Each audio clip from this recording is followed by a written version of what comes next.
2025 में पेरिस के Louvre museum के साथ जो हुआ, उसने पूरी दुनिया को हिलाकर रख दिया, क्योंकि यह वही म्यूजियम है जिसे लोग दुनिया का सबसे ज़्यादा सिक्योर आर्ट फोर्ट्रेस मानते हैं, जहां cameras, motion sensors, armed guards और मल्टीलेयर सिक्योरिटी सिस्टम्स हर सेकेंड एक्टिव रहते हैं। लोग कहते थे कि यहाँ चोरी होना नामुमकिन है, लेकिन सिर्फ कुछ ही मिनट्स में यह भरम टूट गया और दुनिया ने देखा कि प्लानिंग, दिमाग और टाइमिंग के आगे सबसे महंगी सिक्योरिटी भी फेल हो सकती है।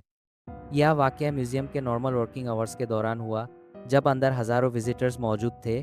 कोई ब्लैकआउट नहीं, कोई होस्टेज सिचुएशन नहीं, कोई लाउड अलार्म केओस नहीं, सब कुछ बिल्कुल नॉर्मल लग रहा था। और इसी नॉर्मलसी का फ़ायदा उठाया गया। चोरों ने जो मेंटेनेंस वर्कर्स के बीच में म्यूजियम के रिस्ट्रिक्टेड एरिया तक पहुंच गए। हाई विजिबिलिटी, जैकेट्स, टूल्स और कॉन्फिडेंस के साथ ये लोग ऐसे मूव कर रहे थे जैसे रोज़ का रूटीन हो।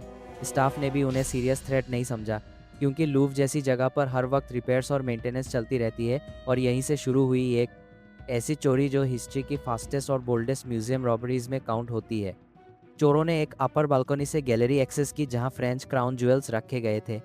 यह वही जगह थी जहां नेपोलियन एरा के डायमंड्स, एमरल्ड्स और रॉयल आर्टिफैक्ट्स डिस्प्ले पर थे। उन्होंने पावर टूल से रीइंफोर्स्ड ग्लास कट किया। अलार्म्स ट्रिगर हुए, लेकिन क्राउड कंट्रोल और विजिटर सेफ्टी की वजह से रिस्पॉन्स डिले हो गया। सिर्फ कुछ ही मिनट्स के अंदर उन्होंने मल्टीपल प्राइसलेस ज्वेलरी पीसेस निकाल लिए, जिनकी वैल्यू मिलियंस में नहीं बल्कि कल्चरल हेरिटेज के हिसाब से प्राइसलेस थी। यह सिर्फ चोरी नहीं थी, यह हिस्ट्री पर अटैक था, और इसीलिए फ्रेंच अथॉरिटीज़ ने इसे नेशनल हेरिटेज क्राइम डिक्लेयर किया। पूरा ऑपरेशन इतना स्मूथ था कि जब तक सिक्योरिटी ने रियल थ्रेट समझा, तब तक चोर म्यूजियम से बाहर निकल चुके थे। स्कूटर्स पर एस्केप प्लान रूट्स के जरिए और भीड़ का फ़ायदा उठाते हुए वो पेरिस की स्ट्रीट्स में गायब हो गए, बिना किसी सिंगल गनशॉट के, बिना किसी चेज़ के।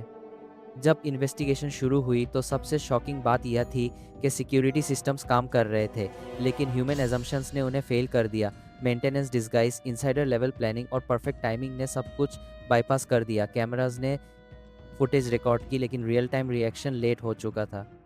इस चोरी के बाद लूव को टेम्परेरी बंद करना पड़ा। सिक्योरिटी प्रोटोकॉल्स रिव्यू हुए, गार्ड्स की ट्रेनिंग पर सवाल उठे, और पूरी दुनिया के म्यूजियम्स ने अपनी सेफ्टी स्ट्रेटजीज दोबारा चेक करनी शुरू कर दी, क्योंकि अगर लूव जैसी जगह सेफ नहीं तो फिर कौन सी जगह सेफ है।